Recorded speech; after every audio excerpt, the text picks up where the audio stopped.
Tak tahu lah, aku sekarang sweating gila kan. Lepas tu aku notice yang parents ni macam stay away daripada aku kan. Aku tak tahu lah, badan aku dah berpeluh gila kan. Macam ni aku nak masuk area Sunway University. Kau betul ke tak betul kan?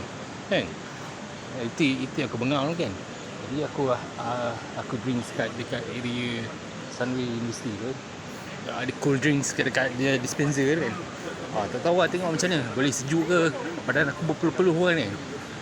Tak tahu lah apa yang sebenar-benarnya yang terjadi dekat dataran mentari tu, aku tak tahulah kan. Suddenly aku berpeluh-peluh gila kan.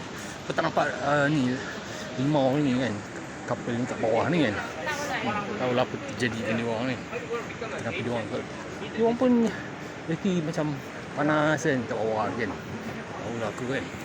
Aku tengok dia sendiri kan. Kau nampak tu berapa jauh distance aunty tu bawa anak dia jauh daripada aku kan. Kau tak tertibasa ke?